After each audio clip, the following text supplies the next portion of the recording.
The pill felt wrong. Seraphina Ashwood held the small white suppressant on her palm, studying it with a scholar's eye for detail. 7 years of the same medication had taught her exactly what to expect: the faint yellow tinge, a slightly rough texture, the bitter scent that made her nose wrinkle. This pill was too smooth, too white, too perfect. Nerves, she muttered to herself, placing it on her tongue anyway. Standing before the gilt-edged mirror in Lady Morgana's guest chambers, Seraphina told herself the wrongness was anxiety manifesting as hypervigilance.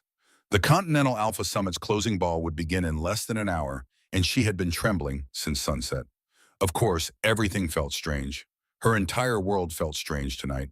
The emerald gown Lady Morgana had commissioned transformed her completely. Seraphina barely recognized the elegant woman in the mirror. White blonde hair swept into an intricate updo scattered with tiny crystals. Winter blue eyes emphasized with cosmetics. She never normally wore lips painted soft pink. The dress itself was a masterpiece of silk that whispered against her skin with every breath, modest enough for an unmated omega, yet daring enough to hint at the curves beneath. She looked like someone who belonged at a royal ball. She looked like someone important. The irony made her throat tight. Seraphina Ashwood, minor omega from a fallen house, made her living deciphering ancient texts that most wolves had forgotten existed. Her patron valued her mind, the intellect that could trace bloodlines through deliberately obscured records, the linguistic skills that unlocked secrets in dead languages. Not this carefully constructed beauty staring back from the mirror. But tonight required both scholar and woman. A wave of warmth bloomed in her belly. Seraphina froze one hand on the dressing table. The sensation passed quickly, a flutter that could have been the tight corset, the warm room, the stress coiling in her chest. She took a slow breath, waiting, nothing. Just her imagination, surely. The suppressants always worked. She had taken the double dose her physician recommended for high-stress situations. Her heat wasn't due for another 2 weeks regardless. No reason to worry. The knock came precisely on time. Lady Morgana swept in resplendent in deep purple silk that complemented her silver hair and sharp eyes. At 63, the widowed Alpha carried herself with the authority of someone who had navigated court politics for 4 decades and emerged with both wealth and reputation intact. "Stop fidgeting, dear." Affectionate exasperation colored Lady Morgana's tone.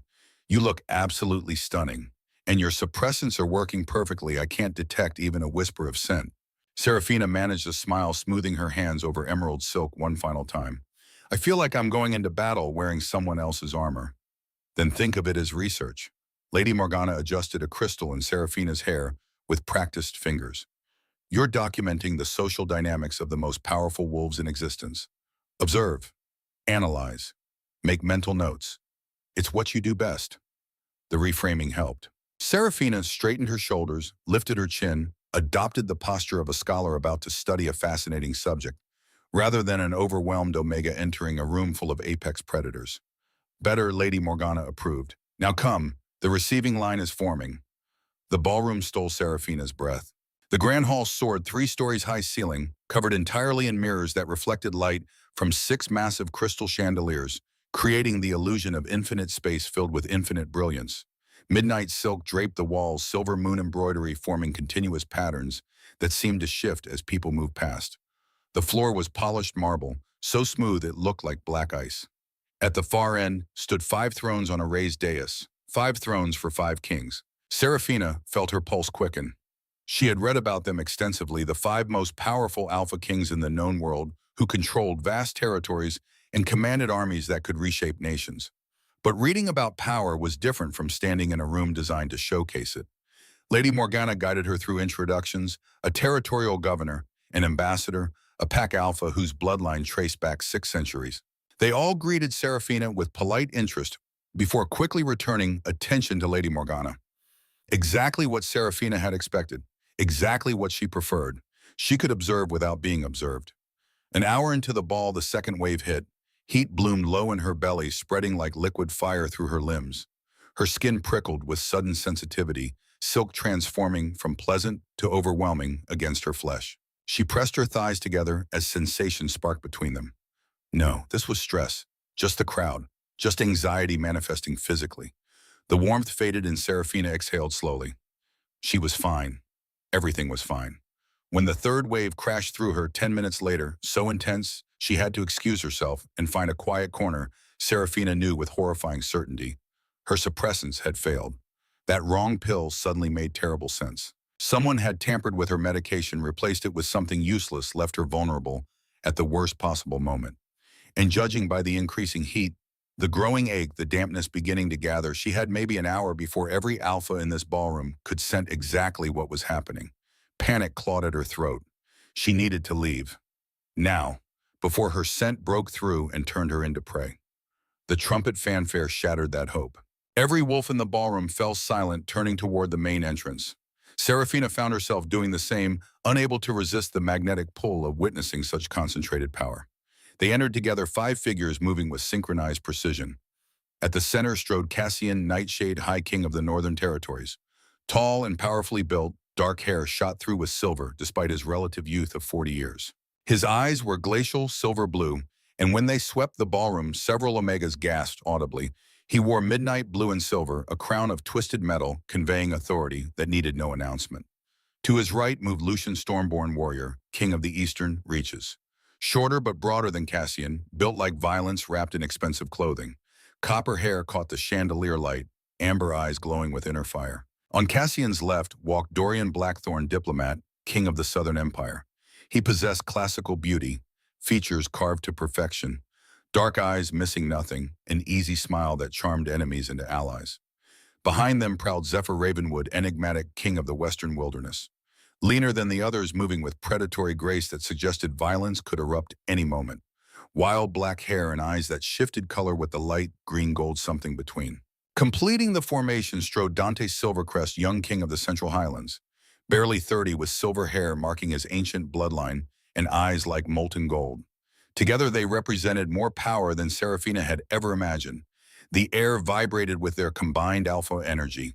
Every unmated Omega was responding, standing straighter, tracking the king's progress, bodies angling towards such overwhelming dominance. And Serafina was responding too, but wrong. That warmth transformed into active heat, spreading through her limbs and settling between her thighs with insistent pressure.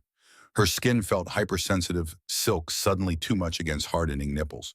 She could smell herself, sweet and intoxicating, the unmistakable perfume of an Omega approaching heat. She turned toward the exit. A hand on her arm stopped her. "Your scent," Lady Morgana whispered urgently. "Something's wrong." "I know. I need to leave. Several alphas are already reacting. If we move too quickly, we'll draw attention." The terrible irony trapped them. Leaving abruptly would cause the scene that would draw every alpha eye. But staying meant exposure as her scent grew stronger. "Move slowly," Lady Morgana instructed, "toward the terrace. Keep your head down." They made it halfway across the ballroom. Then Serafina felt it slick, trailing down her inner thigh, warm and damning. She froze, horror flooding through her. Her body was fully in preheat, producing biological signs that would call every unmated alpha. Lady Morgana pressed closer, trying to shield her. Too late. An alpha nearby stopped mid-sentence. His nostrils flared. His head turned slowly, eyes already glazed. Then, like dominoes, other alphas noticed. Conversations stopped. Heads turned. Nostrils flared in unison as the scent of an Omega in preheat spread like wildfire. Serafina felt every unmated alpha's attention focus on her location. Felt their hunger like physical weight. Her Omega instincts screamed to submit, to present, to call to these powerful alphas. But her rational mind screamed something else. Run. "Move now," Lady Morgana hissed, abandoning casualness as she pulled Serafina toward the exit. They managed 3 steps. "Stop." One word spoken without excessive volume but carrying such command that Serafina froze before conscious thought could process. Around her, every wolf did the same motion, ceasing as if invisible force had turned them to stone. Slowly, Serafina raised her eyes to the dais. All 5 kings stood no longer in coordinated formation but spread apart. Every single one stared directly at her location, with expressions ranging from shocked recognition to predatory hunger. Cassian Nightshade took a step forward. His silver blue eyes blazed with intensity. When he inhaled deeply, his entire body went rigid with barely controlled tension. "The scent," he said, voice carrying across the silent ballroom. "Where is it coming from?" Not a question, a command. Dozens of wolves pointed towards Serafina, eager to please their king, even if it meant condemning an Omega. Cassian's eyes found hers through the crowd, locking with such intensity her knees went weak.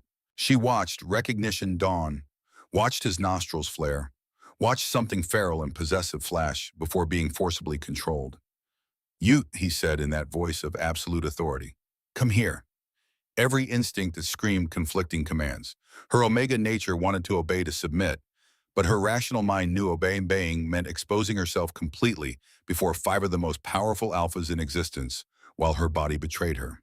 She couldn't move. Fear and instinct had frozen her. Lady Morgana stepped partially in front, brave but futile against an Alpha King. Your Majesty, my companion is unwell. Please allow me to escort her somewhere private for medical attention. Cassian's eyes never left Seraphina. Your companion is an unmated Omega whose suppressants have catastrophically failed in a ballroom full of unmated alphas. The only safe place for her right now is under protection of someone strong enough to hold off every alpha who can smell what I'm smelling. Several alphas were already moving toward her, drawn by scent, despite social protocols. Their eyes held the glazed quality of alphas, losing control to instinct. The other four kings moved, descending in perfect synchronization, creating a formation approaching from multiple angles. The crowd parted like water. Lucian reached her first amber eyes intense. Goddess, he breathed. She's moon-blessed. Dorian arrived circling to examine her. Look at the marking on her throat. First Omega lineage. Seraphina's hand flew to the small crescent birthmark she'd always dismissed as unremarkable. Zephyr moved to her other side, color-shifting eyes locked on hers. She smells like spring storms and wild honey. I've never scented anything like it. Dante completed the circle, golden eyes widening. She's unclaimed, an unmated Omega of the first lineage hidden in plain sight. Cassian had reached them, but unlike the others examining Seraphina, he looked at Lady Morgana with an expression promising consequences. You knew what she was and brought her here anyway. Lady Morgana stood her ground. I knew she carried ancient bloodline markers. I didn't know her suppressants would fail. Suppressants don't just fail, Lucian said, tactical mind working. Especially not medication strong enough to hide a scent this potent. Another wave crashed through Seraphina, so intense she cried out, knees giving way. Cassian moved with impossible speed, catching her against his chest. The moment skin contacted skin, something snapped into place. A thread of golden light in her chest, warm and undeniable. The mate bond. Before she could process, she felt it again. 4 more threads snapping simultaneously, connecting her to the 4 other kings. 5 bonds. 5 mates. No, she whispered. This isn't possible. Cassian's arms had tightened his scent, enveloping her pine and winter frost, and something purely him that made her Omega purr, despite her reeling mind. You feel it too, he said. Not quite a question. The bonds, all 5 of them. Around them, the crowd erupted into chaos. The 5 kings came to a collective decision without speaking. They moved as one unit surrounding Seraphina, completely shielding her from view, and the dozens of alphas still trying to push closer. We're leaving, Cassian announced, Alpha Command projecting across the ballroom. The ball is concluded. Everyone returns to quarters immediately. Any alpha who attempts to follow will be executed. Guards materialized, creating a corridor. Lady Morgana tried to follow, but Dorian blocked her path. You'll be summoned to explain what you knew. For now, she needs somewhere safe.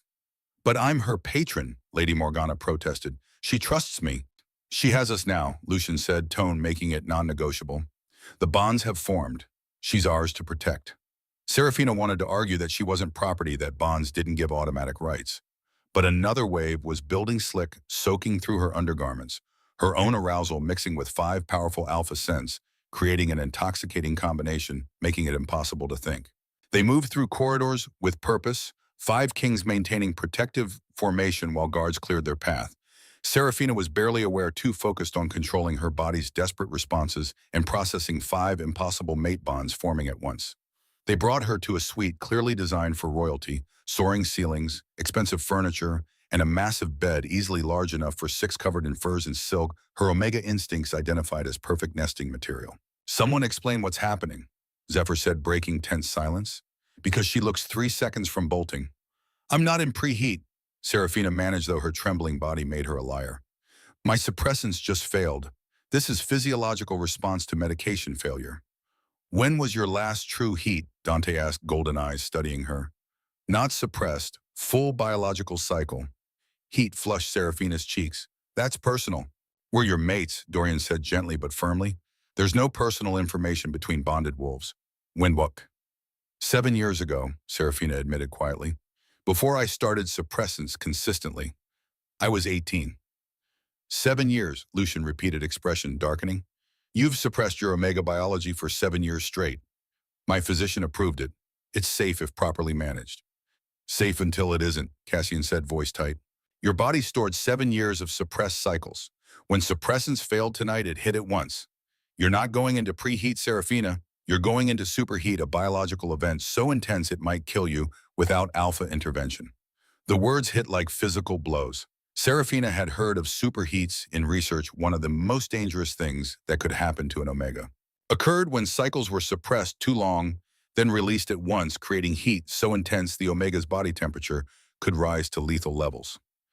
I need a hospital, she said, panic in her voice. Medical intervention, cooling measures.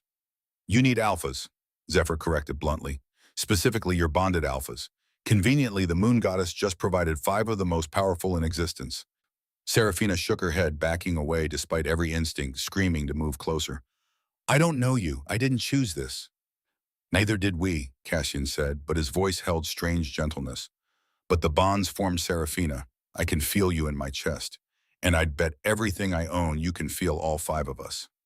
She could. Cassian was cool authority and protective strength. Lucian was warm intensity and barely leashed violence. Dorian was smooth confidence and hidden depths. Zephyr was wild energy and untamed nature. Dante was bright ambition and fierce loyalty. All hers, her omega insisted. But her rational mind fought, insisting this was impossible and not something she'd consented to. I need to think, she managed, arms wrapped around herself, without this affecting my judgment. Time is something we don't have, Dorian said regretfully. Your temperature is already rising. In another hour, maybe 2, you'll be in full heat. Rational thought becomes impossible. So you'll force me because biology says we're compatible. The 5 kings exchanged glances, genuine conflict in their expressions. No force, Cassian said finally. Others nodding. We won't take anything you don't freely give. But we're also not letting you die from superheat because of misplaced independence. So here's what happens. He moved closer slowly enough she could back away, but Serafina found herself frozen. You stay here where you're safe. We monitor your condition, provide fluids, whatever you need to stay comfortable.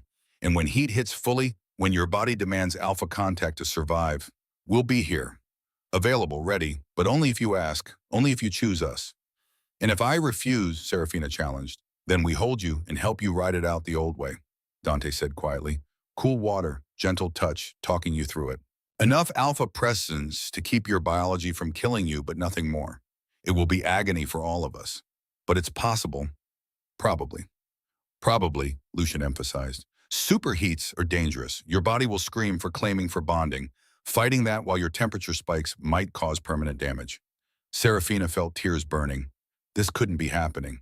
Hours ago, she'd been a simple researcher. Now she was bonded to 5 alpha kings and facing potentially lethal superheat her own choices had unknowingly created. Why, she whispered. Why would the goddess do this? Dorian approached slowly. There are theories. Ancient texts speak of blessed omegas given to multiple alphas when the goddess had special purpose. Omegas meant to unite territories, heal wounds, create alliances that would change the world. You think I'm supposed to unite your territories through political marriage? We think, Zephyr interjected, wild eyes intense. Maybe the goddess saw 5 powerful alphas who learned to work together despite territorial conflict and thought they deserved a mate who could belong to all of them equally. Maybe this isn't about politics. Maybe it's about love. Another wave crashed through Serafina, so intense she gasped and stumbled.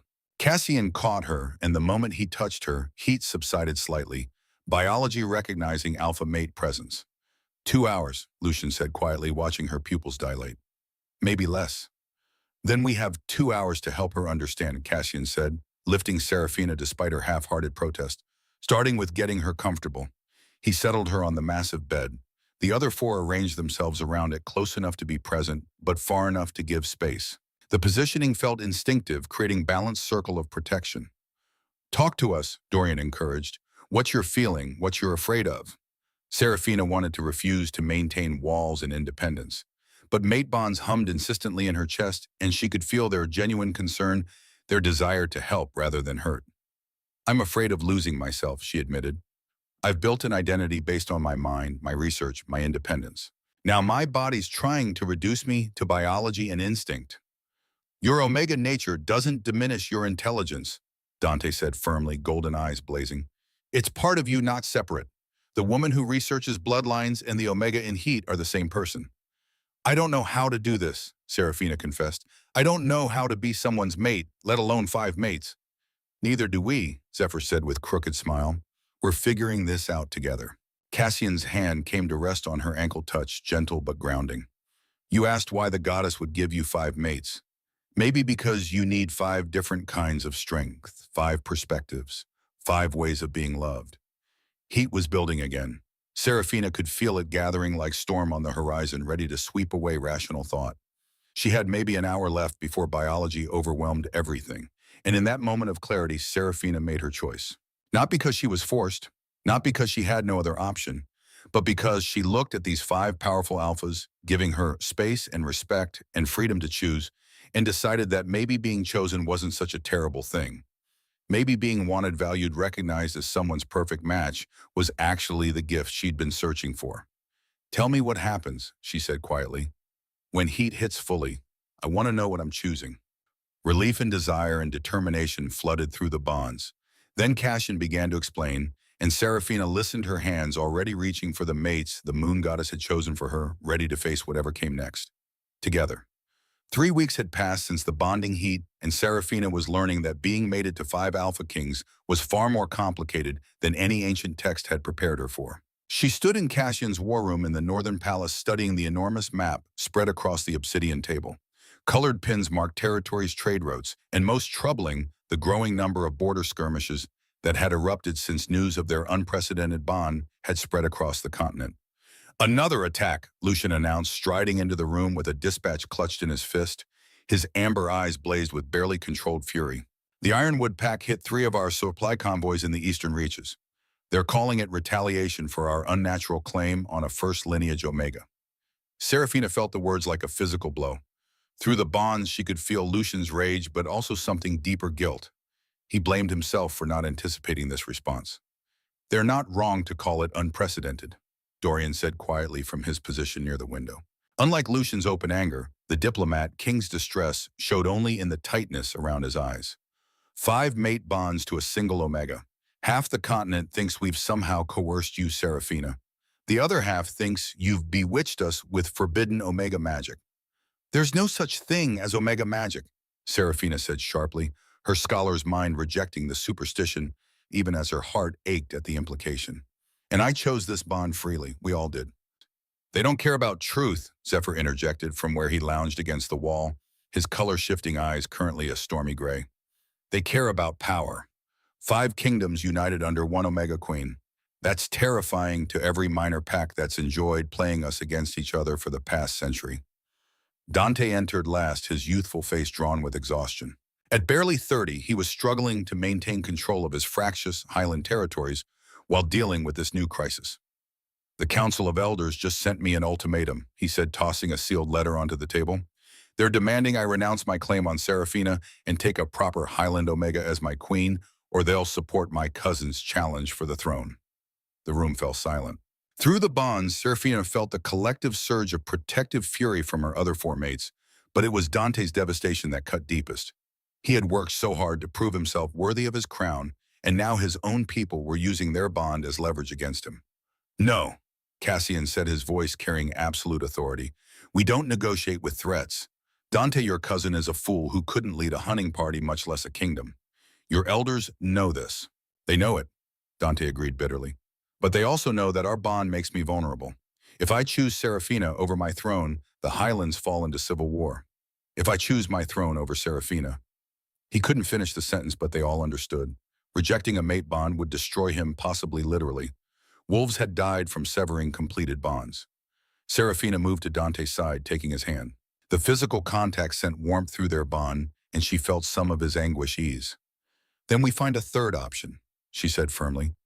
I didn't survive a superheat and political sabotage just to watch my mates be torn apart by small-minded traditionalists. The scholar speaks, Zephyr said with approval. So what's your brilliant solution, little Omega?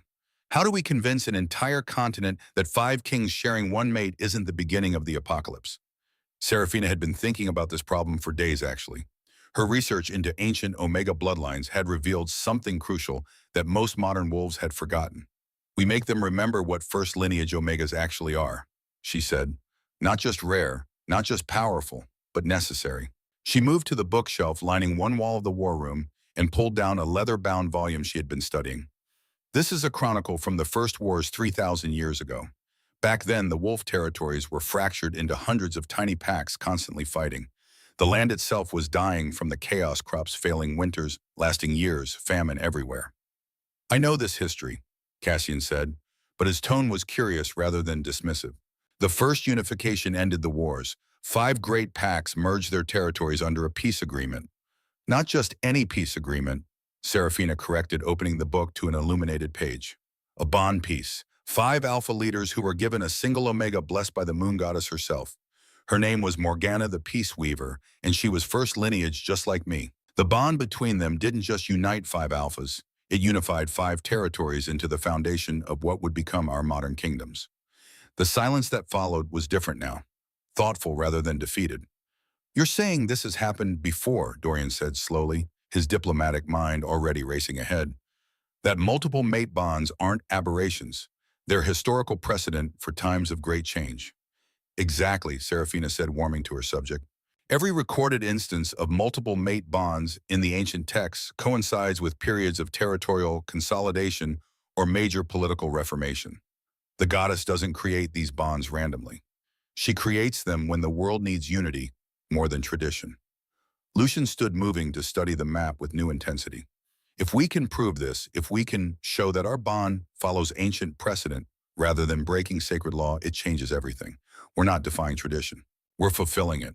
But that only works if people believe the history, Dante pointed out, though hope had crept into his voice. Most wolves think the old chronicles are just myths. Then we make them believe, Serafina said. She felt the strength of her 5 bonds thrumming in her chest, felt the combined power of 5 alpha kings connected through her. I propose we call a grand assembly. Invite every major pack, every territorial leader. I'll present the historical evidence publicly, and you 5 will demonstrate exactly why the goddess chose to unite your territories now. A grand assembly hasn't been called in 200 years, Cassian said, but she could feel his approval through their bond. The logistics alone would be a nightmare, Dorian finished, but manageable. And politically, it's brilliant. We control the narrative instead of letting our enemies define it. We show strength and unity instead of appearing defensive. There's risk, Zephyr warned, gathering every major pack in one place. That's a lot of potential enemies in close quarters, and Serafina would be exposed vulnerable. I'm always going to be vulnerable, Serafina said quietly. I'm an omega in a world that doesn't quite trust us with power. But I'm also a scholar who knows more about our history than most of the wolves who'll be in that room. And I have 5 of the most powerful alphas in existence standing with me. So yes, there's risk, but there's also opportunity. She looked at each of her mates in turn, seeing the conflict in their faces. They wanted to protect her, to keep her safe in their palace and away from potential threats. But they also respected her intelligence, her strength, her right to fight her own battles. It was Cassian who spoke first. If we do this, we do it right.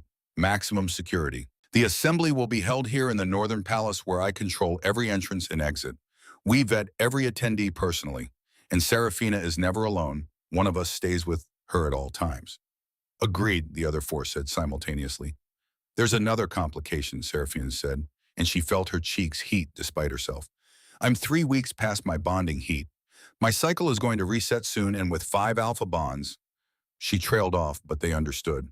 Your heats are going to be more frequent, Dante finished, and more intense. We'll need to plan the assembly timeline carefully. We have maybe 6 weeks before your next cycle. Lucian calculated, his tactical mind working the problem. That gives us time to send invitations, prepare your presentation, and gather the evidence. Tight timeline, but doable. Dorian was already moving to his writing desk. I'll draft the invitations immediately. We'll frame this as a historic announcement regarding the future of the 5 territories. Curiosity alone will ensure attendance. And I'll coordinate security, Lucian said. We'll need to triple the guards, set up checkpoints, screen every servant and attendee. I'll handle the Highland elders personally, Dante said, his jaw set with determination. They want proof I can lead. I'll show them exactly what I'm capable of when I'm not fighting alone. Zephyr pushed off from the wall with his characteristic restless energy. I'll reach out to the wild packs. They're less concerned with tradition and more interested in results. If we can get them on our side, the civilized packs will have to take notice. Cassian moved to stand beside Seraphina, his hand coming to rest on the small of her back. Through their bond, she felt his pride, his protectiveness, and beneath it all, a fierce love that still took her breath away. And Seraphina and I will dive into the archives. If we're going to rewrite the political landscape with ancient history, we'd better make sure our facts are unassailable. The decision made, the five kings moved into action with the coordinated efficiency that had made their alliance so successful. Watching them work together, Dorian's diplomatic genius, Lucian's strategic mind, Dante's innovative thinking, Zephyr's unconventional approaches, Cassian's steady leadership, Seraphina understood why the goddess had chosen to unite them through her. Separately, they were formidable. Together, they were unstoppable. But as the meeting dispersed and her mates scattered to handle their various tasks, Seraphina stood alone in the war room, staring at the map with its colored pins marking conflicts and tensions. She had proposed a solution, yes, but she wasn't naive enough to think it would be simple. There would be wolves at that assembly who hated her, who saw her bond as an abomination. There would be political enemies looking for any weakness to exploit. And there would be traditionalists who believed omegas should be seen bred and never heard in matters of state. She would be walking into a room full of predators, many of whom would gladly see her fail. Second thoughts, Seraphina turned to find Lady Morgana standing in the doorway. The older Alpha had been given rooms in the Northern Palace after the bonding, both as honored guest and as someone who needed to remain close for the ongoing investigation into the suppressant tampering. Not second thoughts, Seraphina said. More like first real understanding of what I've committed to. It's one thing to bond with five mates in private. It's another to stand before the entire continent and claim my right to be their queen. Lady Morgana moved into the room, her sharp eyes studying Seraphina with the same assessing look she'd used when first taking the young Omega as her research assistant years ago. You know, I suspected this might happen, she said quietly. Seraphina felt her breath catch. What do you mean, your bloodline? Lady Morgana said, settling into one of the chairs around the war table. When I first discovered you were first lineage, I did extensive research. The patterns were there. Every first lineage Omega in recorded history who reached maturity unmated eventually bonded with multiple alphas, usually during times of political upheaval. I suspected the moon goddess had plans for you, but I never imagined. She gestured vaguely at the room at the palace, at everything. This scale. You knew, Seraphina said slowly. You knew I might bond with multiple mates, and you brought me to that ball anyway. Why? Because hiding from your destiny doesn't change it, dear girl. It only delays it, often with worse consequences. Lady Morgana's expression was soft with affection and regret. I thought if I brought you to the summit surrounded by the most powerful alphas in existence, your true mates would reveal themselves naturally. I didn't anticipate the suppressant sabotage, but perhaps that was the goddess's hand as well, forcing the issue before you could talk yourself out of it. Seraphina wanted to be angry at the manipulation, but looking at Lady Morgana's aged face, she saw only genuine care. You gambled with my life. I gambled on your strength, Lady Morgana corrected. And I was right, wasn't I? You survived the superheat.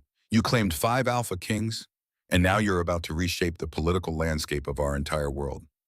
Tell me, Seraphina, if I had told you 3 months ago that this was your destiny, would you have believed me? Would you have willingly walked into that ballroom? No, Seraphina admitted. I would have run. I would have hidden in my library and convinced myself I was happy with my research and my solitude. Exactly. Sometimes we need fate to grab us by the throat before we're willing to embrace what we're meant to become. Lady Morgana stood, moving to the window that overlooked the palace grounds. The Grand Assembly is a brilliant move, by the way. Very much something I would have suggested myself. Will it work? Seraphina asked. Can we really convince an entire continent to accept our bond?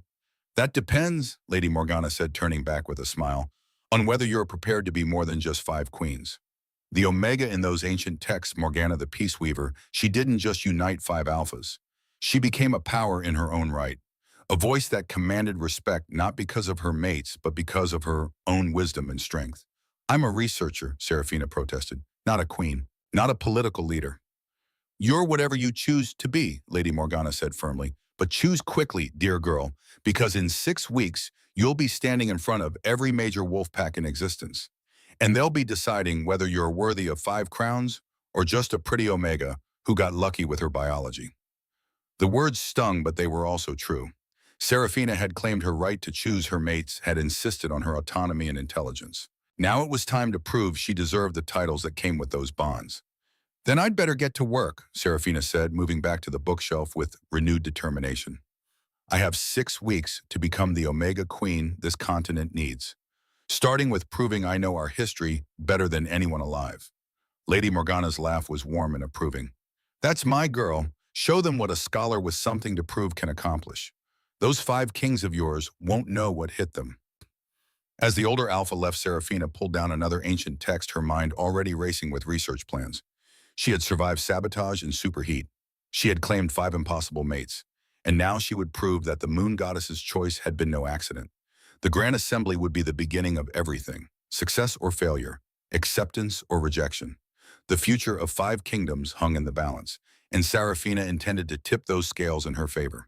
The archives beneath the Northern Palace were older than the current structure, carved into living rock during the First Age, when wolves still carved their histories in stone rather than ink. Serafina had spent 4 days in these depths, surrounded by crumbling texts and ancient scrolls, her eyes burning from candlelight, and her back aching from hunching over manuscripts written in dialects so old she had to cross-reference 3 different translation guides. But she was finding exactly what she needed.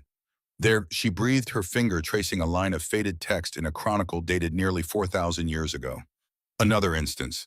Alpha Sovereign Thaddeus of the Mountain Clans bonded to Omega Celestine, along with his 4 blood brothers. The bond stabilized a 50-year territorial war and led to the Treaty of High Peaks. Cassian looked up from his own research at the adjacent table. Even in the dim archive lighting, his silver-blue eyes seemed to glow with intensity. That makes 7 documented cases of multiple alpha bonds in your research. Is it enough?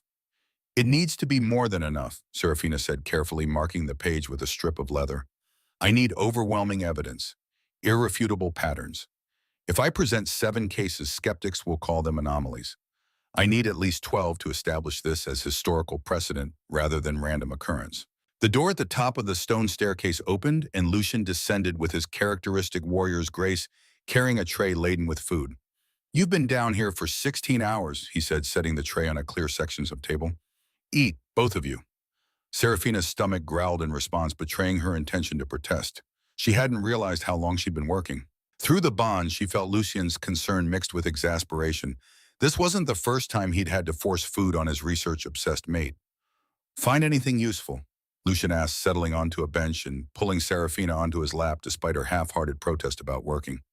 His arms wrapped around her waist, and she felt the tension she'd been carrying in her shoulders ease slightly at his warmth.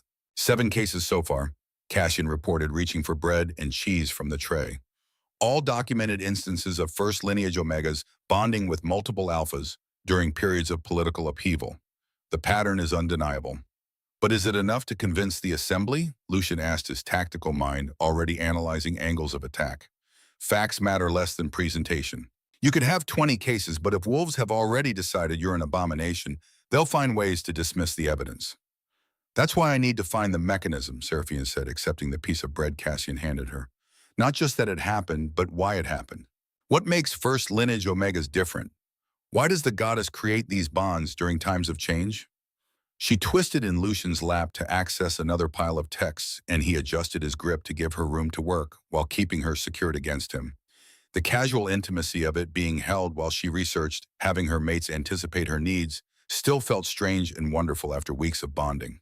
This one, she said, pulling a bound manuscript toward her. It's a medical text from the Second Age, written by an Omega healer named Ravenna the Wise.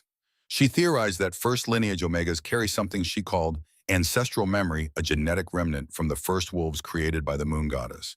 She believed this memory made them capable of forming bonds that transcended normal biological limits. Ancestral memory, Cassian repeated thoughtfully. Can you explain that in terms a non-scholar would understand? Serafina gathered her thoughts, unconsciously leaning back into Lucian's chest as she formulated her explanation. Normal wolves bond in pairs, 1 alpha, 1 omega. The mate bond is biological, based on pheromone compatibility and genetic diversity. But first lineage Omegas, she paused, trying to find the right words, we're not just looking for genetic compatibility. We're looking for purpose compatibility. Alphas whose combined strengths serve a greater need. You're saying the goddess doesn't just match you with mates who are biologically suitable, Lucian said slowly. She matches you with mates whose combined leadership could change the world. Exactly, Serafina said, feeling excited despite her exhaustion. Look at Morgana the Peace Weaver. Her 5 mates weren't just powerful alphas. They were a warrior, a diplomat, a scholar, a merchant, and a spiritual leader. Each brought different skills to create a balanced ruling council. Together they ended centuries of war, not through conquest, but through cooperation. Cassian had gone very still. "And us," he said quietly. "I lead through authority and strategy. Lucian through military strength. Dorian through diplomacy. Zephyr through connection to the wild and traditional ways. Dante through innovation and adaptation to change." 5 different types of leadership, Serafina confirmed, united through bonds to a single Omega who can balance and channel those different strengths. It's not about me controlling you or you controlling me. It's about creating something none of us could achieve alone. Lucian's arms tightened around her waist. Through their bond, she felt his surge of understanding mixed with something deeper awe at the goddess's design and fierce protectiveness for the Omega who had been chosen to carry this burden. "This is what you need to present at the assembly," he said. "Not just that multiple bonds have happened before, but why they happen. Show them the pattern of purpose, not just precedent." "But I still need more evidence," Serafina insisted. "More cases, more documentation. I need to find—" She stopped abruptly as a wave of heat rolled through her body, not painful but unmistakable. Her skin flushed, and she felt slick beginning to gather between her thighs. "No," she whispered. "It's too soon. I should have at least another 3 weeks." Cassian was on his feet, immediately moving to her side. He inhaled deeply, his pupils dilating as he scented the change in her biology. "It's starting," he said, his voice dropping to the alpha rumble that made her Omega instincts sing. "Your heat cycle is resetting faster than expected." "The multiple bonds," Lucian said grimly, still holding Serafina securely. 5 alpha connections are accelerating her biology. We should have anticipated this." Another wave hit stronger this time, and Serafina whimpered despite herself. Her body was responding to the proximity of 2 of her mates already preparing for what was coming. "I can't," she gasped. "I need more time. The research isn't complete. The assembly is in 4 weeks, and if I go into heat now, you'll lose at least a week to the heat itself and another week recovering," Cassian finished, "which gives you barely 2 weeks to complete your research and prepare your presentation." Through the haze of approaching heat, Serafina felt panic rising. She had promised to prove their bond was legitimate, to show the continent that she deserved to be queen to 5 territories. But how could she do that if her own biology was working against her? "We need the others," Lucian said, already moving toward the stairs with Serafina still in his arms. "Now." The journey from the archives to the royal quarters was a blur. Serafina was vaguely aware of servants scattering from their path, of Lucian issuing sharp commands of the massive doors to their shared suite opening before them. And then she was in the center of their enormous bed, surrounded by all 5 of her mates who had assembled with impressive speed. "Already," Zephyr said, his color-shifting eyes widening as he scented her. "She's barely been out of the last heat for 3 weeks." "The bonds are affecting her cycle," Dorian said, his diplomatic mask slipping to show genuine concern. "We need to get a healer."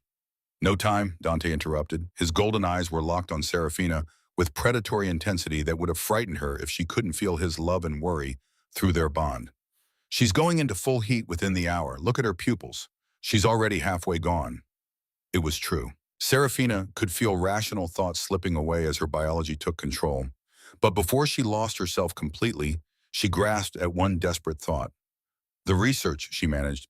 "Someone needs to continue the research. I can't fail the assembly because of this." "You won't," Cassian said firmly, understanding immediately. "I'll continue the archive work. I know what you're looking for, what patterns to identify. And I'll coordinate with the scholars in my territory," Dorian added. "We have extensive libraries in the Southern Empire. If there are more documented cases, we'll find them." "The presentation," Serafina gasped, fighting to stay coherent as another wave hit. "I need to write the presentation, structure the argument, make it unassailable." "We'll help," Lucian promised. "Between heats during your lucid periods, we'll work on it together. You're not alone in this, Serafina. You've never been alone since the bonds formed." The truth of it settled something in her chest. She had been so focused on proving herself, on showing that she deserved her position through her own merit, that she'd forgotten the entire point of mate bonds. They weren't meant to diminish her, they were meant to support her, to give her strength when hers failed. to carry burdens too heavy for one wolf alone. Together, she whispered and felt 5 bonds flare with warmth in her chest. Then the heat took her completely, and conscious thought became impossible. The next 5 days passed in a haze of biological imperative and overwhelming sensation. Her mates took turns caring for her, learning through trial and error how to manage the accelerated cycle that the multiple bonds had created. It was different from her bonding heat, less desperate, more rhythmic, but also more frequent. She would peak and crash, her body demanding fulfillment in waves that left her exhausted and trembling. But through it all, she was aware of her mates' continued efforts on her behalf. During her brief, lucid periods between waves, she would find Cassian reading research notes aloud, asking for her input on translations. Or Dorian would appear with reports from Southern scholars, letting her review their findings. Lucian brought meals and insisted she maintain her strength. Zephyr would carry her to the balcony for fresh air during calmer moments. And Dante, youngest and newest to kingship, would simply hold her and tell her stories of Highland traditions, grounding her when the heat threatened to overwhelm her completely. On the 6th day, the heat finally broke. Seraphina woke clear-headed for the first time in nearly a week, her body sore but satisfied, her mind sharp and focused. She was alone in the massive bed, though she could feel through the bonds that her mates were nearby. Some in the palace, some handling urgent matters in their territories, but all aware of her awakening. A soft knock preceded Cassian entering with a tray of food and a familiar leather satchel. "Welcome back," he said with a slight smile, setting both on the bed beside her. "Your mind is your own again." "For now," Seraphina said, accepting the tea he poured. "How long until the assembly?" 3 weeks and 2 days, Cassian replied. He opened the satchel and pulled out neat stacks of papers covered in multiple handwriting styles. "We found 6 more documented cases of multiple alpha bonds, all first lineage omegas, all during periods of territorial consolidation or political reformation. I've organized them chronologically and cross-referenced the historical context." Seraphina felt tears prick her eyes as she recognized the meticulous scholarship in the organization. "You did all this while I was—" "We all contributed," Cassian corrected gently. Dorian's Southern scholars provided 4 of the cases. Zephyr found records among the wild packs that mainstream history had dismissed as folklore. Dante discovered a pattern in Highland oral traditions that corroborates your ancestral memory theory. And Lucian, he paused, something like amusement flickering across his usually stern features. Lucian threatened 3 different archivists until they gave him access to restricted texts they'd been hoarding. Despite everything, Seraphina laughed. The sound felt good, reminding her that she was still herself, even after days of being reduced to biology and instinct. "Show me everything," she said, setting aside her tea and reaching for the papers with eager hands. Her scholarly mind, starved for intellectual engagement during the heat, seized on the information with hungry intensity. For the next several hours, Cassian walked her through their findings. The pattern was even clearer than she'd hoped: 13 documented cases spanning 4,000 years of history. Every single one involved a first lineage omega bonding with multiple alphas during times when their territories desperately needed unification. And in every case, the result had been lasting peace and prosperity. "This is perfect," Seraphina breathed, her mind already structuring the presentation. "I can show historical precedent, explain the biological mechanism through Ravenna's ancestral memory theory, and demonstrate the pattern of purpose. If I present this correctly—" "You'll have to do more than just present facts," a new voice said from the doorway. Seraphina looked up to find Lady Morgana entering, her expression more serious than usual. "I've been speaking with contacts across the territories," the older Alpha continued. "The response to the Grand Assembly invitation has been mixed." "How mixed?" Cassian asked, his tone sharpening. 43 major packs have confirmed attendance," Lady Morgana reported. "But there's been significant organization among the opposition. A coalition calling themselves the Traditionalist Alliance has formed, led by Elder Matthias of the Silverpine Pack. Marcus Blackwood's pack." Seraphina said, her stomach sinking. The male who had sabotaged her suppressants had come from Silverpine. Of course, his pack would be leading the opposition. "They're bringing their own scholars to the assembly," Lady Morgana continued, "planning to present counter-arguments to whatever evidence you provide. They're framing this as a battle between ancient wisdom and modern corruption." "Let them try," Cassian said, his protective instincts flaring. "Seraphina's scholarship is impeccable. Any argument they present, she can dismantle." "It's not about winning a scholarly debate," Lady Morgana said gently. "It's about winning hearts and minds. Facts matter, but so does presentation. So does perception." She turned to Seraphina. You need to be more than correct, dear girl. You need to be compelling, memorable, someone these wolves want to follow. The weight of expectation pressed down on Serafina's shoulders. It wasn't enough to be a good researcher or to have found the right evidence. She needed to transform herself into a leader worthy of 5 crowns in less than 3 weeks. Then I'd better start practicing, she said, pushing aside her remaining exhaustion.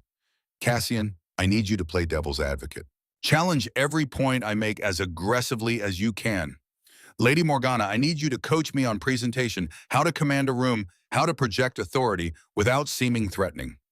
What about us? Lucian asked from the doorway where he had appeared with Dorian, Zephyr, and Dante. Serafina looked at her 5 mates, 5 powerful kings who had chosen to support rather than overshadow her, to give her space to prove herself rather than simply asserting their authority. I need you to remind me why this matters, she said quietly. When I'm exhausted and doubting myself, I need you to show me what we're building together, what our bond represents. Unity, Dante said immediately. Strength through diversity, Dorian added. Balance between power and wisdom. Zephyr contributed. The future, not the past, Lucian said. Hope. Cassian finished moving to stand beside Serafina. Hope that wolves can evolve beyond tradition when tradition no longer serves us. Hope that omegas can be valued for their minds as much as their biology. Hope that 5 territories can become one people through bonds of love rather than conquest. Serafina felt the truth of it resonate through all 5 bonds. This was bigger than just defending their right to be together. This was about changing the fundamental structure of wolf society. 3 weeks, she said, determination replacing her earlier doubt. 3 weeks to prepare the most important presentation of my life. Let's get to work. The others moved into action immediately. Dorian began drafting talking points to counter expected opposition arguments. Lucian started wargaming worst-case scenarios. What if wolves challenged her during the presentation? What if violence broke out? What if the Traditionalist Alliance refused to accept any evidence? Zephyr volunteered to reach out to progressive younger packs who might be more open to change. And Dante, drawing on his experience fighting for legitimacy in the Highlands, began coaching Serafina on how to project authority when facing skeptical elders. Cassian and Lady Morgana took on the most important role, transforming a scholar into an orator. Stand straighter, Lady Morgana instructed, as Serafina practiced her opening statement for the 3rd time. Shoulders back. You're not asking for their acceptance, you're claiming your right to it. There's a difference. But I don't want to seem arrogant, Serafina protested.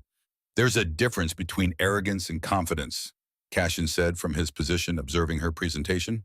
Arrogance demands respect without earning it. Confidence claims the respect you've already earned.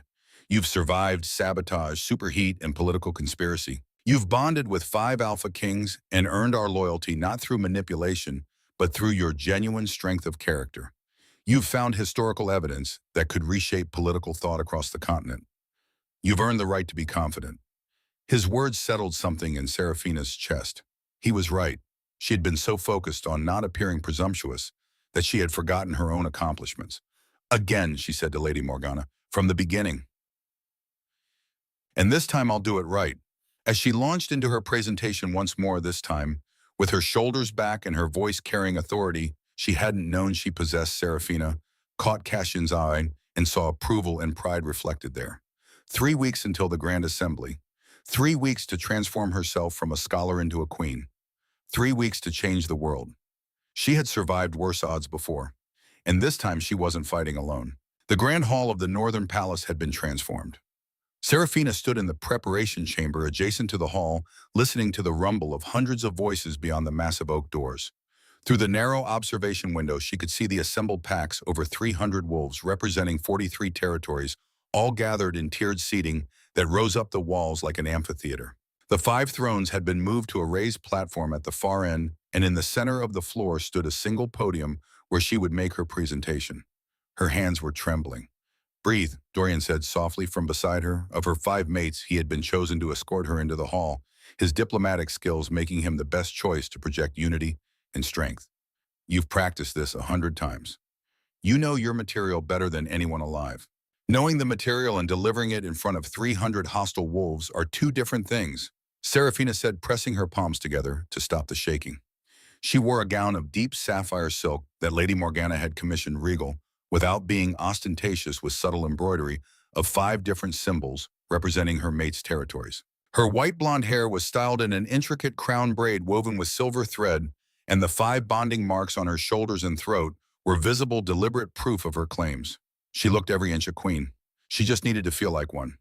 Through the bonds, she felt her other 4 mates sending waves of support and confidence. Cassian was already seated on his throne, projecting calm authority.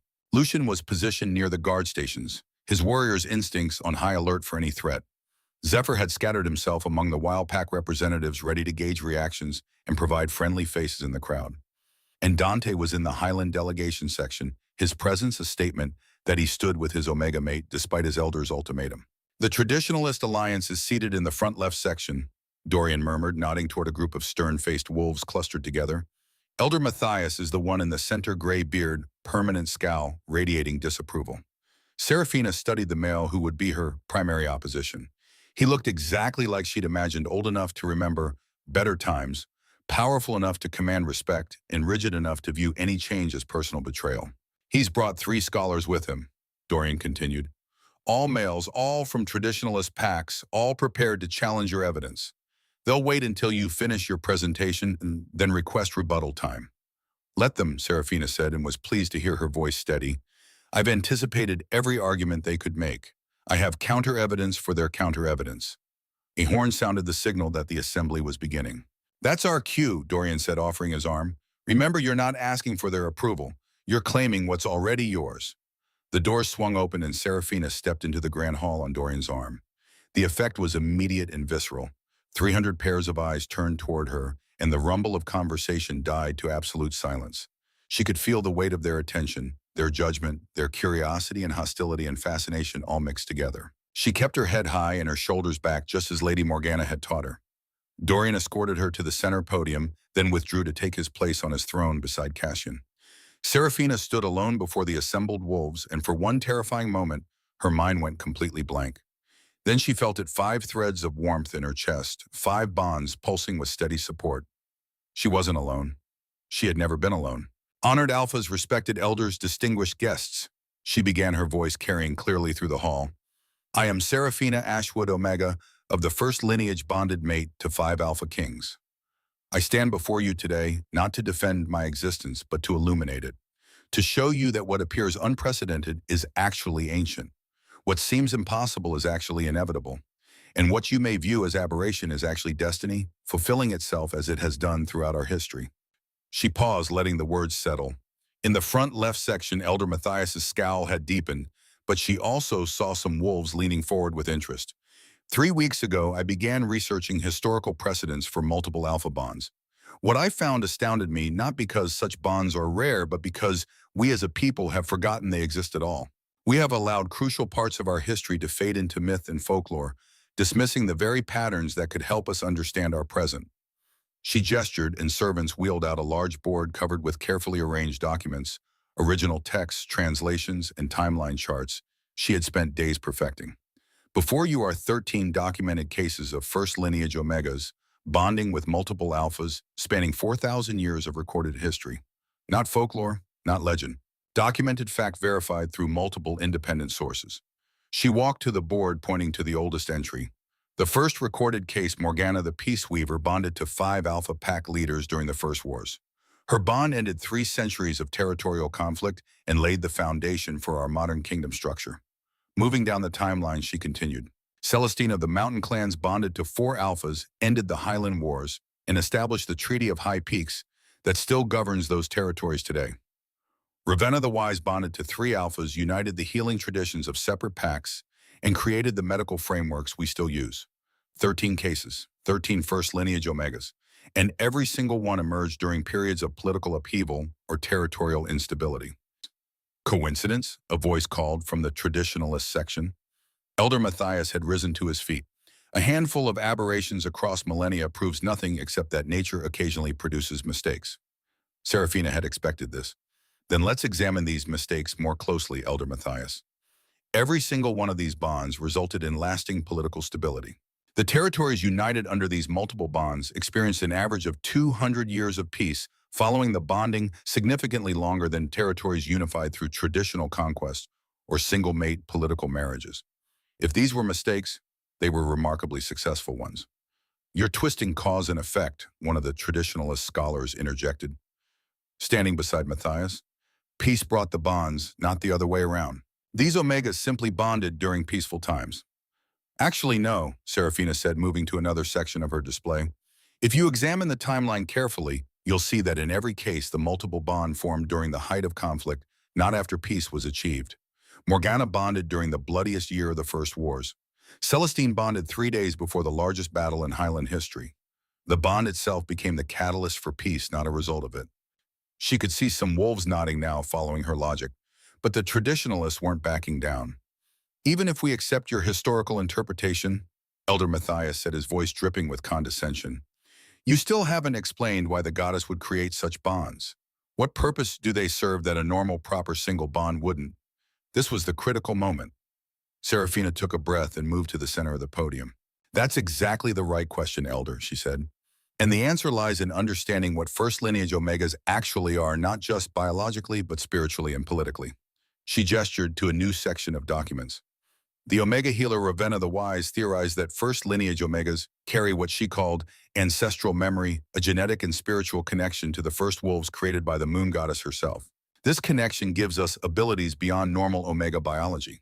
Not power over others, but power to connect others, to see patterns, to unite disparate strengths into cohesive wholes. Mystical nonsense, muttered one of the traditionalist scholars. Is it? Serafina challenged. Consider the practical application. A normal omega bonds with a single alpha whose strengths complement her own. But what happens when the situation requires more than two sets of strengths? When the challenges facing wolf society are too complex for any single alpha, no matter how powerful to solve it alone? She moved toward the thrones where her 5 mates sat. Look at the 5 kings before you. King Cassian, master strategist and authoritative leader. King Lucian, brilliant military commander. King Dorian, diplomatic genius. King Zephyr, keeper of wild traditions and natural law. King Dante, innovative thinker and adaptive leader. 5 completely different leadership styles. 5 different approaches to governance. She turned back to the assembly. Separately, each is formidable but limited by their individual perspectives. Together, bonded through me, they become something unprecedented, a leadership council that combines military strength with diplomatic finesse, traditional wisdom with innovative thinking, authoritative command with collaborative decision-making. You're suggesting you're some kind of conduit for their power, Elder Matthias asked, skepticism clear in his voice. I'm not suggesting anything, Serafina said firmly. I'm stating fact based on 4,000 years of evidence. First lineage omegas don't just bond with multiple alphas randomly. We bond with alphas whose combined strengths serve a greater purpose. The goddess doesn't create these bonds to satisfy our personal desires. She creates them when the world needs unity more than tradition. She paused, letting that sink in. And right now, our world desperately needs unity. You all know it. Border skirmishes are increasing. Minor pacts are fracturing into smaller factions. Trade routes are becoming contested territory. We're heading toward another age of territorial wars unless something changes. And you think your bond is that change, Matthias asked. I think my bond is a tool for that change, Serafina corrected. 5 territories united not through conquest or forced treaties, but through genuine bonds of love and loyalty. 5 different leadership styles working in harmony rather than competition. A demonstration that wolves can evolve beyond might makes right to something more sophisticated. She gestured to her 5 mates. These kings have already proven they can work together. The Continental Alpha Summit that brought us together was the first successful multi-kingdom collaboration in 2 centuries. They achieved in months what decades of traditional diplomacy had failed to accomplish. And they did it by recognizing that their different strengths made them stronger together, not weaker. Pretty speech, Elder Matthias said coldly. But it doesn't change the fundamental wrongness of one omega claiming 5 alphas. It violates natural law. Does it? Serafina challenged. Or does it violate your comfort with the familiar Elder Matthias? I've read your pack's histories. 300 years ago, the Silver Pine Pack nearly went extinct because your ancestors rigidly refused to adapt to changing circumstances. It took a dramatic restructuring, one that your own elders at the time called unnatural, to save your pack. That restructuring is now considered traditional Silver Pine governance. What was once revolutionary is now revered. The hit landed. Several wolves from other packs chuckled, and Matthias's face reddened with anger. You dare, he started. I dare to remind you that tradition was once innovation. Serafina said, her voice ringing with authority. Every tradition you hold sacred was once a new idea that horrified the previous generation. The question isn't whether my bond breaks tradition, it does. The question is whether breaking this particular tradition serves a greater good. She moved back to her evidence board. 13 historical cases. 13 times the goddess created multiple bonds during times of change. 13 times those bonds led to lasting peace and prosperity. That's not aberration, that's pattern. That's purpose. That's the goddess telling us again and again across 4,000 years that sometimes evolution requires breaking the rules we thought were unbreakable. The hall had gone quiet. Even the traditionalists seemed momentarily stunned by her passionate defense. Then a new voice spoke, younger than Matthias, coming from the middle sections. But what about the practical concerns? 5 alphas bonded to 1 omega means 5 territories looking to 1 queen for guidance. What happens when those territories have conflicting needs? Whose interests do you serve? It was a genuine question asked without hostility. Serafina felt a flash of gratitude for the opening. That's exactly why multiple bonds work, she said. Because I'm not serving one territory's interests over another, I'm serving the collective interest of all 5 territories functioning as a cohesive unit. When conflicts arise, I don't take sides. I help my mates find solutions that benefit everyone. Easier said than done, another voice called. Absolutely, Serafina agreed. It requires constant communication, compromise, and willingness to see beyond territorial loyalty to larger collective good. It's harder than traditional governance. Much harder. But the results justify the difficulty. She gestured to Dante. 3 weeks ago, King Dante's Highland elders gave him an ultimatum: renounce his bond with me or face a challenge to his throne. A traditional king would have either submitted to the pressure or crushed the opposition through force. But because Dante is bonded to 4 other kings through me, he had access to different perspectives. Dante stood addressing the assembly directly. King Dorian helped me craft a diplomatic response that honored my elders' concerns while maintaining my bond. King Lucian provided military support to discourage my cousin's challenge without requiring actual violence. King Cassian's authority as High King added weight to my legitimacy. And King Zephyr connected me with Highland wild packs who had been excluded from elder councils, but whose support proved crucial. The result, Serafina continued, Dante maintained his throne, his elders felt heard and respected, and the Highland territories avoided civil war. That's the practical benefit of multiple bonds, access to diverse wisdom and resources that no single alpha could provide alone. She could see the shift happening in the room. Not universal acceptance, the traditionalists were still scowling, but genuine consideration from the moderate factions. You've made a compelling historical case, an older female alpha said from the eastern sections, but history and current reality are different things. What assurances can you offer that this bond won't destabilize our territories, that it won't create a concentration of power too dangerous to allow? This was the crucial pivot point. Serafina had anticipated this concern. I offer no assurances except this, she said quietly. Power concentrated without accountability is always dangerous, whether it's 1 alpha king or 5 bonded through an omega queen. But power that operates transparently with multiple perspectives, checking and balancing each other, is safer than traditional hierarchies, where one wolf's decision is absolute law. She moved toward the assembly, descending from the podium to stand on their level, a deliberate choice to show she wasn't above them. I'm asking you to trust something uncomfortable, she said, making eye contact with wolves throughout the room. I'm asking you to trust that the goddess's wisdom exceeds our fear of change. I'm asking you to trust that 4,000 years of historical precedent means something.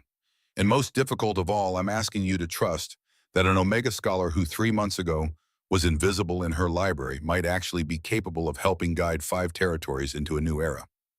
And if we refuse that trust, Elder Matthias demanded, if we reject your bond as illegitimate, Serafina met his gaze steadily, then you reject the goddess's will, dismiss 4,000 years of history, and condemn 5 territories to continue the fragmented, conflict-prone existence that has characterized wolf society for the past 2 centuries. That's your right, Elder, but it's not wisdom. It's fear masquerading as tradition. The words hung in the air like a thrown gauntlet. Elder Matthias's face had gone purple with rage. You overstep, Omega. Your pretty research and prettier words don't change the fundamental wrongness. Then challenge her evidence. A powerful voice rang out. Everyone turned toward the speaker, a massive alpha in the northern sections, whom Serafina didn't recognize. I'm Alpha Thorian of the Frostpaw Pack. The male continued standing. I came here today prepared to denounce this bond as abomination. But I've listened to Queen Seraphina's presentation and I cannot find fault with her scholarship or her logic. If you claim she's wrong, Elder Matthias, then prove it. Show us evidence that contradicts hers. Demonstrate why 4,000 years of historical pattern should be dismissed.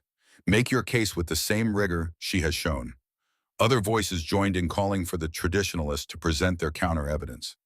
Elder Matthias stood slowly, his jaw tight with anger. Very well, he said. If this assembly wants scholarship, we'll provide it. He gestured to his three scholars. Present our findings. The eldest of the three scholars moved to the podium carrying his own stack of documents. We have researched the cases Queen Seraphina has presented, he began, and we have found significant discrepancies. Seraphina felt her stomach tighten. She had verified every source multiple times, but there was always the possibility she had missed something. The case of Morgana the Peace Weaver, for instance, the scholar continued. Queen Seraphina claims she bonded to 5 alphas, but the original texts are unclear. Some translations suggest 4 alphas and 1 beta. The number 5 may be a mistranslation perpetuated through subsequent copies. It's not a mistranslation, Seraphina said immediately. The original text uses the word pentalpha, a specific term meaning 5 alphas, not 4 alphas and a beta. I can provide linguistic analysis from 3 independent sources confirming this. The scholar frowned but continued. Even so, several of your other cases are based on fragmentary evidence. Celestine of the Mountain Clans, for example, we could only find 2 reliable sources confirming her multiple bonds, hardly overwhelming proof. 2 contemporary sources, Seraphina corrected, written by wolves who personally witnessed the bonding. That's more reliable than 20 later sources based on hearsay. Quality of evidence matters more than quantity. The debate continued with the traditionalist scholars attacking individual cases and Seraphina methodically defending each one. But she could feel the momentum shifting in her favor. The traditionalists were nitpicking details rather than refuting her core thesis, and the assembly could see the difference between genuine scholarship and desperate grasping. Finally, Elder Matthias stood again. Enough, he said. We could debate interpretations all day.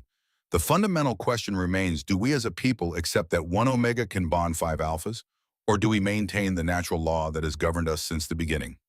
That's a false dichotomy, Seraphina said. Natural law and multiple bonds aren't contradictory. The goddess created both. The question is whether we trust the goddess's wisdom or our own fear. I trust tradition, Matthias said flatly. And tradition says 1 alpha, 1 omega. Anything else is corruption. Then you value your comfort over truth, Seraphina replied, because the truth documented across 4,000 years is that the goddess creates multiple bonds when circumstances require them. You can reject that truth, Elder, but you can't erase it. Cassian stood, then his alpha authority filling the hall. Enough debate, he said, his voice carrying undeniable command. The evidence has been presented. Queen Seraphina has demonstrated historical precedent, explained biological mechanism, and shown practical benefits. Those who oppose the bond have offered nothing but subjective interpretation and appeals to tradition. This assembly will now vote. Vote on what exactly? Alpha Thorian asked. On whether the 5 kingdoms unified bond is recognized as legitimate by this assembly, Cassian said. Those in favor will be declaring their support for our bond and the unified territories it represents. Those opposed will be stating their intention to resist this unification. Make your choice carefully. This vote will determine alliances for generations to come. The weight of the decision settled over the assembly like a physical presence.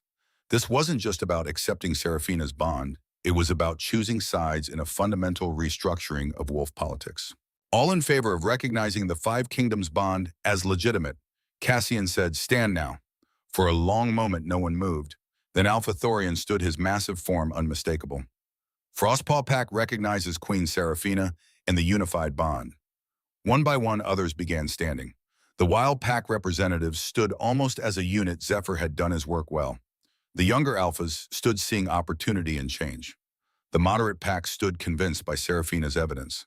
Within minutes, 2/3 of the assembly was standing. Elder Matthias remained seated, his face rigid with fury.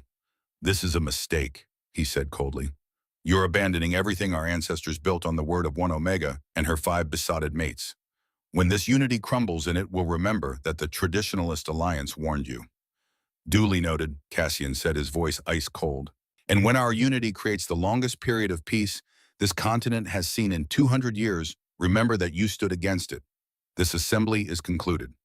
As wolves began filing out, Serafina stood at the podium, shaking with relief and residual adrenaline. She had done it. She had convinced two-thirds of the major packs that her bond was legitimate. It wasn't unanimous. The traditionalists would continue to resist. But it was enough. It was a beginning. Dorian appeared at her side, his hand gentle on her elbow. "Well done," he murmured. "You were magnificent." Through the bonds, she felt the pride and love of all five mates flooding her with warmth. She had proven herself not through biology or beauty, but through intellect and courage. She was truly their queen now, in every way that mattered. The immediate aftermath of the assembly vote was chaos barely contained by protocol. As wolves filed from the grand hall, Serafina stood rooted at the podium, her legs suddenly refusing to support her weight. The adrenaline that had carried her through the presentation drained away all at once, leaving her trembling and lightheaded. "I've got you," Lucian said, appearing at her side with warrior speed. His arms came around her, steadying her against his solid warmth. "You held an entire continent spellbound for 2 hours. Your body's just catching up to what you demanded of it." "Did we really win?" Serafina asked, her voice barely above a whisper. "Two-thirds seems like it should feel more decisive." "Two-thirds is a landslide in wolf politics," Dorian said, materializing on her other side. "Unanimous decisions are myths. You achieved something remarkable today." Through the bonds, she felt Cassian still on the dais, projecting calm authority as he spoke with various pack representatives. Zephyr was moving through the crowd, reading reactions and having quiet conversations with key alphas. Dante had been pulled aside by his Highland elders. She could feel tension and cautious optimism through their bond. "Alpha Thorian wants to speak with you," Lucian said quietly. "The Frostpaw Alpha who stood first. He's brought his daughter." Serafina straightened, forcing her exhausted body to respond. "Then I should speak with him." The massive Northern Alpha approached with a young female barely 20, with intelligent eyes and the nervous energy of someone entering a world previously closed to her. "Queen Serafina," Thorian rumbled, his voice carrying genuine respect. "You convinced me today, which is no small feat. My daughter Kira has been pestering me for years to allow her to pursue scholarship rather than what we traditionally expect of Omegas in our pack." Kira flushed but lifted her chin. "I want to study medicine, ancient healing practices specifically, but our pack's healers won't train a female and they certainly won't train an Omega." Serafina felt something click into place. This was what she'd been fighting for. Not just her own bond, but the possibility of change for every Omega who came after. "What if that changed?" Serafina asked, an idea forming. "What if there was an academy, a place where Omegas could study whatever called to them, medicine, history, diplomacy, even military strategy?" "You're serious," Thorian said, studying her face. "I am." Serafina turned to Lucian and Dorian. "We have the resources. The Northern Palace has unused wings. The Southern Empire has libraries. We could create something unprecedented, a royal academy, specifically for Omegas who want to pursue scholarship. And the traditionalists would lose their minds," Dorian said, but his dark eyes gleamed with interest. "Which is exactly why we should do it." "You've changed my life today," Serafina said to Kira, "by reminding me that this fight was never just about me. When we open the academy, and we will, you'll be our first student." Kira's eyes filled with tears. "Thank you, my queen." As Thorian led his daughter away, Serafina felt the rightness of the decision settling in her chest. Through the bonds, she felt her mates' approval, and more than that, their pride. The following weeks blurred together in a whirlwind of political consolidation and practical implementation. The Unity Accords took shape slowly, painfully, through countless meetings where five kings and their advisors hammered out frameworks for shared governance. Serafina attended every session, contributing her historical perspective and often serving as mediator when territorial pride threatened to derail progress. "The trade route disputes can be resolved if we implement a shared tariff system," Serafina said during one particularly contentious meeting.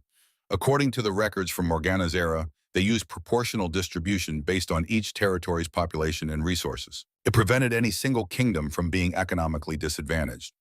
Cassian leaned back in his chair, studying the maps. That could work, but the eastern reaches produce more raw materials than the highlands. Lucian's territory would effectively be subsidizing Dante's under that system. "Not if we account for manufacturing," Dante countered. "The highlands process those raw materials into finished goods. We add value. That should be reflected in the tariff calculations." "Both of you are thinking too small," Dorian interjected. "The point isn't perfect equality, it's interdependence." The Eastern Reaches needs the Highlands manufacturing. The Highlands needs the Eastern Reaches materials. The tariff system should incentivize cooperation, not competition. Serafina watched her mates work through the problem, seeing how their different perspectives created solutions none could have reached alone. This was why the goddess had bonded them, not just for love, but for exactly this kind of balanced leadership. What if, Zephyr said slowly, we stop thinking about territories as separate economic entities? What if the entire unified kingdom operates as a single economic zone with resources and manufacturing distributed based on efficiency rather than territorial boundaries? The room fell silent as everyone processed the radical suggestion. That would require unprecedented trust, Lucian said, and complete transparency about resources and capabilities. Which is exactly what our bond represents, Serafina said quietly. Trust, transparency, the willingness to be vulnerable with each other for the greater good. Cassian met her eyes across the table. It would take years to implement fully, possibly decades. Then we better start now, Serafina replied. 2 months after the assembly, the first crisis tested their unified bond. A border dispute erupted between the Western Wilderness and the Southern Empire. Wildpacks claimed that Dorian's territorial governors were encroaching on traditional hunting grounds. Tensions escalated rapidly, with both sides mobilizing forces. In the past, this would have meant war. Two powerful kings, neither willing to back down with no mechanism for resolution beyond violence. But now they had each other. And they had Serafina. Tell me about these hunting grounds, she said to Zephyr as all 5 kings gathered in the war room. How long have the wild packs used them? Centuries, Zephyr replied, his color-shifting eyes currently a stormy gray. Since before the territories were formally mapped. The land belongs to my people by right of tradition. And tell me about the settlement, Serafina said to Dorian. Why did your governors approve expansion into that area? The southern provinces have experienced significant population growth, Dorian explained. We need more agricultural land. The area in question appeared uninhabited on our territorial maps. Because it's hunting grounds, so, Zephyr said sharply, not uninhabited, used differently. Gentlemen, Serafina said firmly, this is exactly the kind of conflict the goddess bonded us to resolve. Zephyr, your people have traditional claim. Dorian, your people have legitimate need. Neither of you is wrong, so we find a solution that honors both. She moved to the map table studying the disputed territory. What if we designated this area as a shared resource zone? The wild packs maintain their hunting rights, but the southern settlers establish agricultural communities that work with the land rather than against it. Rotational farming that leaves corridors for game migration. Shared management between wild pack leaders and southern governors. My people won't want to share, Zephyr warned. And my governors will resist oversight from wild packs, Dorian added. Then you both need to lead them towards something better, Serafina said. This is the cost of unity. Sometimes it means giving up exclusive control for collective benefit. Through the bonds, she felt both males struggling with the compromise. Their territorial instincts fought against sharing, against trusting former rivals. I'll agree to the shared zone, Zephyr said finally. On one condition, Serafina personally oversees the implementation. I trust her to ensure my people's rights are protected. Agreed, Dorian said, with the same condition. Her presence ensures my settlers aren't taken advantage of. Serafina felt the weight of that responsibility, but also the rightness of it. Then I'll spend the next month in the disputed territory working with both sides to establish the framework. This is too important to delegate. Cassian stood, his alpha authority filling the room. If Serafina goes, we all go. We rule together, remember. This isn't her problem to solve alone. It's our first major test as unified leadership. And so 3 weeks later, Serafina found herself standing in a meadow on the contested border, watching as wild pack hunters and southern farmers signed the first shared resource agreement in wolf history. This is just the beginning, Thorian said, having traveled to witness the signing. Every territorial dispute across the continent will be watching to see if this works.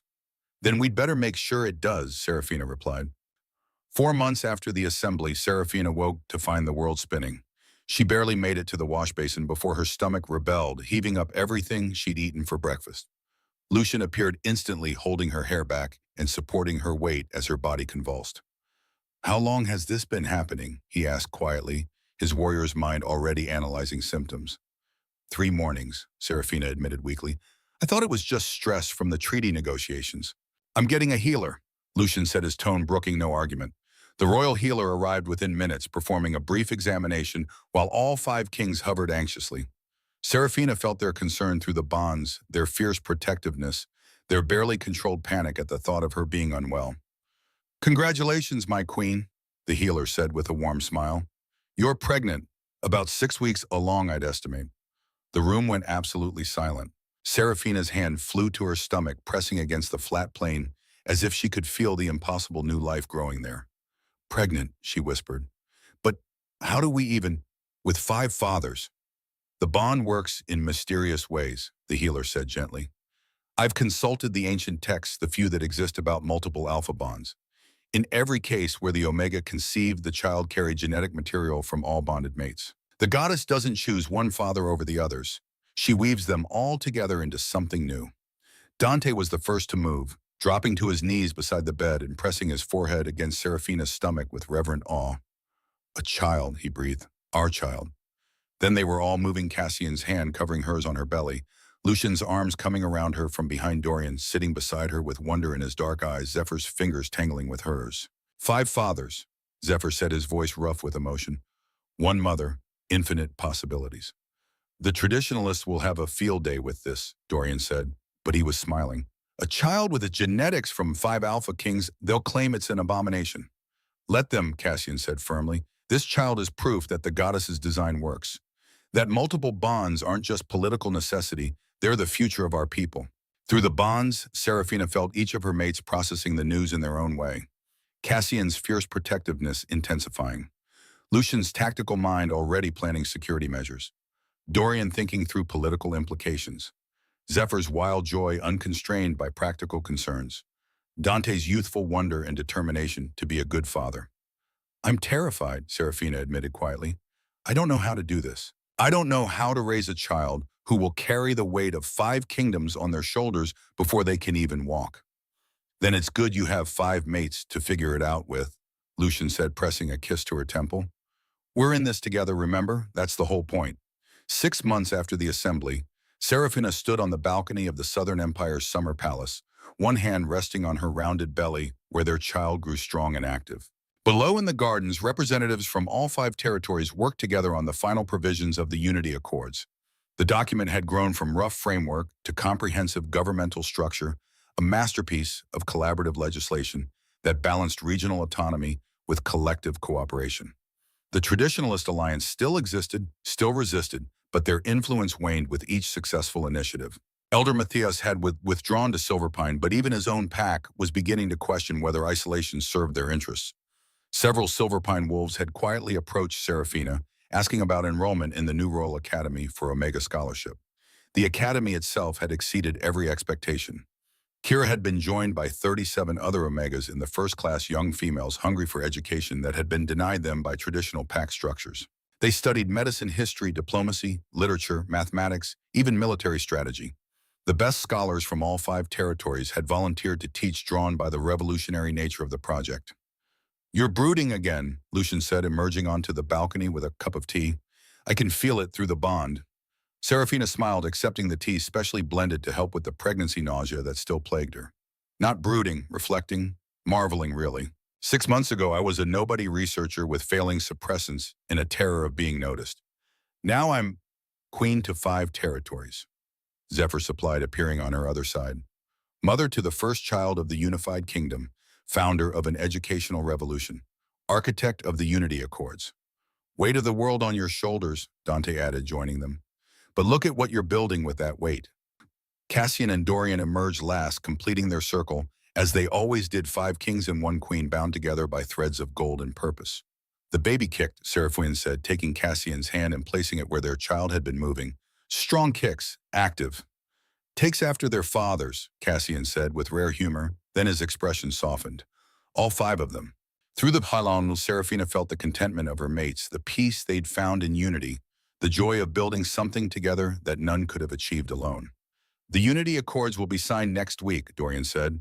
"Every major pack except Silverpine has confirmed attendance. It's happening, Serafina. Everything we fought for is becoming real." "And the traditionalist?" Serafina asked. "Still angry, still resistant, but increasingly irrelevant," Lucian reported. "The younger generation sees what we're building and wants to be part of it.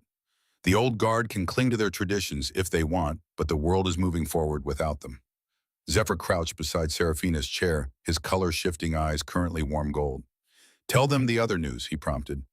What other news? Seraphina asked. The Wild Packs have formally petitioned to join the unified kingdom, Zephyr said, pride clear in his voice. Not as conquered territory or subordinate packs, but as full partners with voice in governance. They see what we've built in the shared resource zones and want to be part of something bigger. That's unprecedented, Seraphina breathed. Wild packs have never Bahama. They have now, Zephyr interrupted, because you showed them that unity doesn't mean losing identity. That strength comes through cooperation, not isolation. Dante cleared his throat. And my Highland elders have issued a formal apology. They've petitioned me to bring you to the Highlands for a ceremonial blessing, their way of acknowledging that their queen deserves their respect and loyalty. Seraphina felt tears prick her eyes, happy tears this time. We did it, she whispered. We actually did it. You did it, Cassian corrected gently. You stood before a hostile continent and made them see truth they'd spent centuries denying. Everything that followed happened because you had the courage to claim your place. Our place, Seraphina corrected. I never could have done this alone. That's the whole point of the bond, isn't it? We're stronger together. The baby kicked again, as if agreeing, and all 5 of her mates pressed closer, hands finding her belly bonds humming with love and anticipation and fierce protectiveness for the new life they'd created together. What happens now? Dante asked. After the Unity Accords are signed, after the baby comes, after everything we fought for is established. Now we live, Seraphina said simply. We govern, we raise our child. We continue building a world where Omegas are valued for their minds, where territories cooperate instead of compete, where the goddess's wisdom is trusted over the comfort of tradition. She looked at each of her mates in turn. We write new history, and maybe a few thousand years from now, some young Omega researcher will find our records and realize that change is always possible, that bonds of love can reshape the world, that 5 impossible mates and 1 determined scholar can create something beautiful from chaos. The moon goddess works in mysterious ways, Lucian said, echoing words Seraphina had once spoken. She does, Seraphina agreed, her hands covering theirs on her belly. But sometimes her mysteries have simple explanations. Which is, Zephyr prompted. Love, Seraphina said, the same answer Cassian had given her months ago. Love that transcends tradition, breaks rules, and creates new possibilities. Love that changes the world, one bond at a time. Below them in the gardens, wolves from 5 territories worked together on frameworks that would govern them for generations. Before them, decades of building a better world stretched out like an unwritten book. Within her new life grew a child who would never know a world where multiple bonds were considered impossible, where Omegas were denied education, where territories stood alone. 5 fathers, Cassian said softly.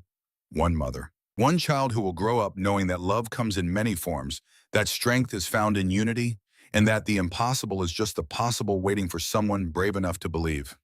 Infinite possibilities. Dante added, his golden eyes bright with hope. And in that moment, surrounded by her 5 mates and the bonds that connected them all, feeling her child move within her and watching the future take shape in the gardens below Seraphina, was perfectly, completely happy. The goddess had given her 5 kings, and together they had given the world something precious, a future worth believing in.